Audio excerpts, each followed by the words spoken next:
कुछ तो गड़बड़ है दया, कुछ तो गड़बड़ है।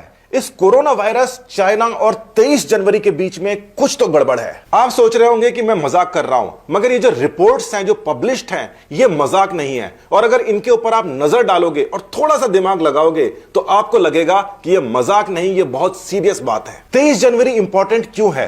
दो वजह से इंपॉर्टेंट है। पहली चीज तो यह है कि वुहान शहर को चाइना ने लॉकडाउन कर दिया था बाकी पूरी की पूरी चाइना से। दूसरी जरूरी बात यह है कि 24 जनवरी से चाइना के अंदर छुट्टियां पड़ रही थी, जैसे हमारी दिवाली पर छुट्टियां पड़ती हैं। और इन छुट्टियों के बारे में कहा जाता है कि इस समय चाइनीज लोग 30 अरब यात्राएं करते हैं। मतलब कि सारी की सारी यात्राओं को अगर मिला लिया जाए तो 30 अरब यात्राएं हो जाती हैं। तो आप ये सोच रहे होंगे कि चाइना की गवर्नमेंट ने ठीक उसके पहले लॉकडाउन करके अच्छा किया। अगर आप ऐसा सोच रहे हो तो आपकी सोच को सलाम, क्योंकि यह चाइना की गवर्नमेंट का दिखावा भी हो सकता था दूसरों को बताने का कि देखिए हमारे यहां तो संक्रमण फैल रहा है, हमने इसलिए लॉकडाउन किया है। मगर फिर भी हमने पूरे देश को नहीं किया, केवल हमने एक सिटी को किया है। बाकी जगह तो हमारे बिजनेसेस चालू रहेंगे क्योंकि हमें तो अपनी अर्थव्यवस्था सुधारनी है। ठीक है, मान लेते हैं, मगर 23 जनवरी को ही इटली के अंदर 2 लोग जाते हैं जो पूरी की पूरी इटली के अंदर कोरोना वायरस फैला देते हैं। और इस प्रकार से फैला देते हैं कि इटली की हालत मरने वालों में सबसे ज्यादा बुरी हो जाती है। यह एक संयोग हो सकता है, मैं इससे इनकार नहीं करता,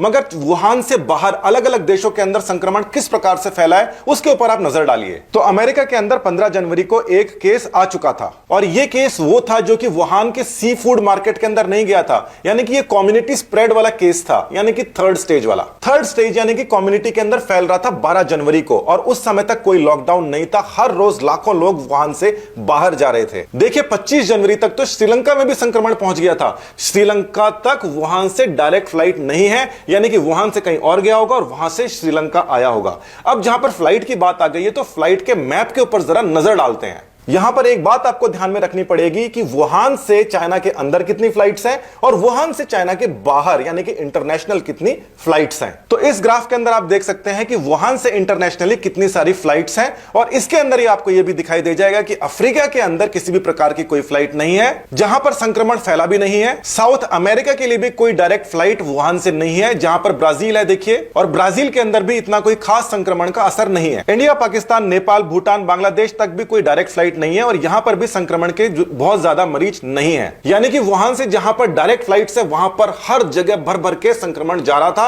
और जहां पर फ्लाइट्स नहीं है वहां पर संक्रमण नहीं जा रहा था। यानी कि यह बहुत तेजी से बढ़ने वाला वायरस था। और अगर यह इतनी तेजी से बढ़ने वाला वायरस था जो कि लॉकडाउन लगने से 15 दिन पहले तक कम्युनिटी के अंदर आ गया था, तो चाइना के अंदर कितना फैलना चाहिए। वुहान से चाइना के अंदर देखिए कितनी बढ़िया कनेक्टिविटी है। ये जो नीले और नारंगी आप रंग देख रहे हैं, स्पॉट्स देख रहे हैं, ये वो जगह है जहां पर वुहान से डायरेक्ट फ्लाइट्स जाती हैं। साथ ही में इस ग्राफ के अंदर आपको दिखाई दे रहा है जो वुहान से इंटरनेशनल फ्लाइट्स जा रही हैं। तो इन दोनों के अंदर आपको जो अंतर है वो साफ नजर आ रहा है कि चाइना के अंदर बहुत ज्यादा फ्लाइट्स हैं डोमेस्टिक, जैसा कि हमेशा होता है, और चाइना के बाहर फ्लाइट्स कम है, इंटरनेशनल फ्लाइट्स कम है, जैसा कि अक्सर होता है। क्या आप इस बात को मानने को तैयार हैं कि एक आदमी अगर इंटरनेशनल फ्लाइट पकड़ता है तो 100 आदमी डोमेस्टिक फ्लाइट पकड़ते हैं? एक आदमी बाहर जाता है तो 100 कम से कम कंट्री के अंदर घूमते हैं। ये तो बहुत साधारण सी बात है। चाइना का रेल नेटवर्क भी बहुत ज्यादा स्ट्रांग है, और वहां की जो कनेक्टिविटी है पूरे चाइना से बहुत अच्छी है।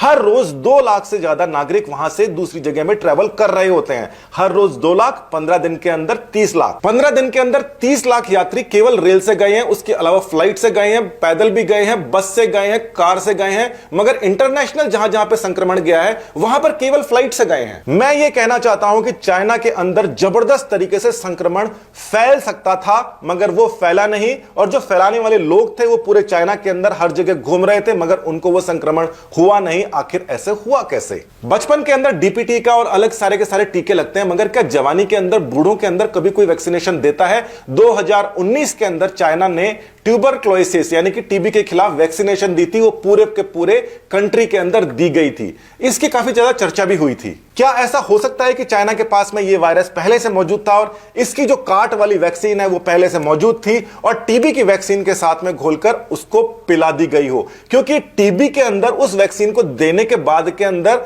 जो केसों के अंदर गिरावट है वो नहीं आई, तो फिर वो वैक्सीन दी किस लिए थी? वो भी 2019 के अंदर। साथ ही के अंदर एक और बात जो सामने आती है कि वुहान के अंदर फिर उस वैक्सीन का क्या हुआ?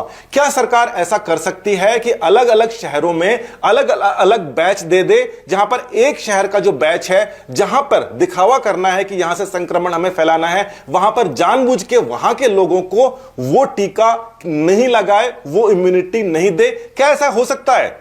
बिल्कुल हो सकता है। सरकारें चाहे तो ऐसा कर सकती हैं। 23 जनवरी पर हम दोबारा से आ जाते हैं। 23 जनवरी को चाइना का एक छोटा सा शहर आइसोलेट कर दिया गया, जो कि 15 दिन से कम्युनिटी ट्रांसमिशन फैला रहा था, और केवल एक शहर आइसोलेट किया गया, पूरा का पूरा चाइना नहीं किया गया। जिस दिन चाइना के अंदर लॉकडाउन किया गया, केवल एक छोटे से शहर वुहान शहर में, वहां पर भी चाइना के लोग जिस प्रकार से इंडिया वाले लोग पलायन कर रहे थे, वो वहां पे पलायन करते देखे गए थे।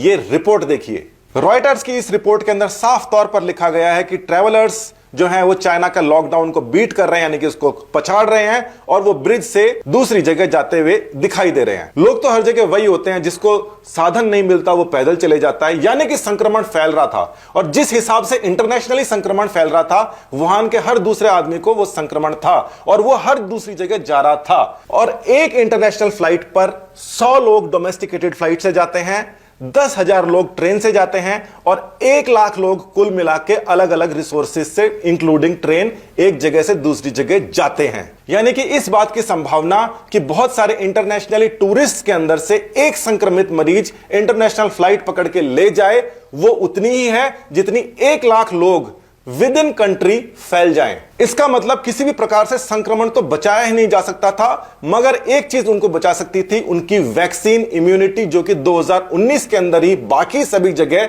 दे दी गई हो, वुहान में नहीं दी गई हो। वुहान को इसलिए छोड़ दिया गया हो कि वहां पर हम किसी प्रकार से इसको फैलाएंगे, अलग अलग जगह जाएगा, उनके पास में वैक्सीन होगी नहीं, और हम केवल एक छोटे से शहर को लॉकडाउन करके दिखावा करके बच जाएंगे।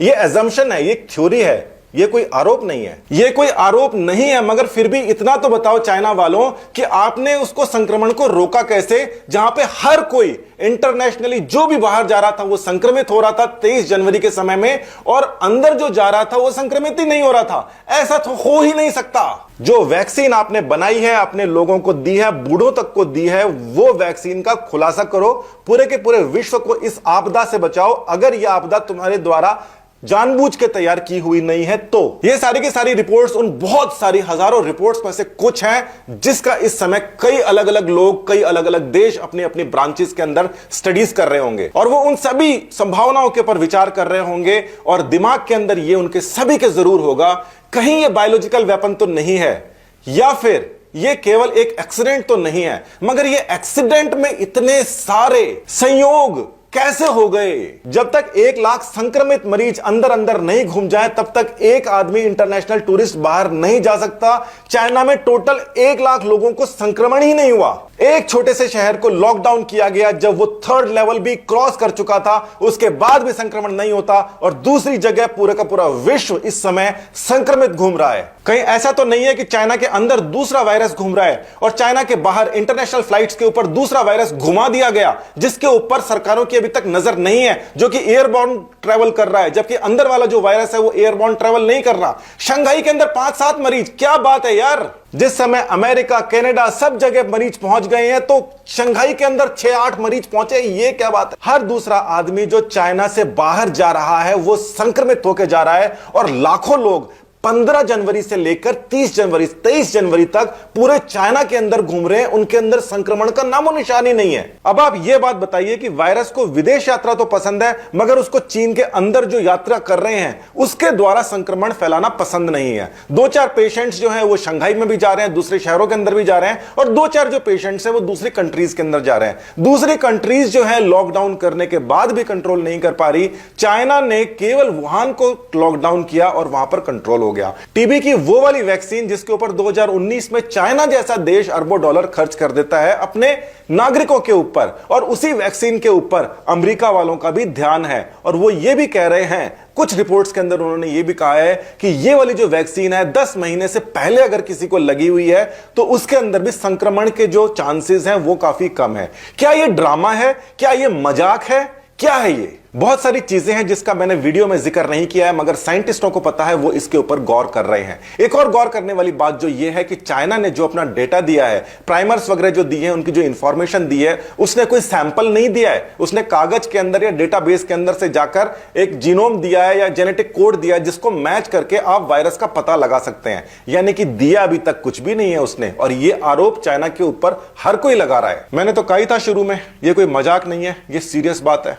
अब आपको भी लग रहा होगा जरूर, सीरियस तो है, मगर कैसे ना कैसे हम इससे बाहर निकलेंगे।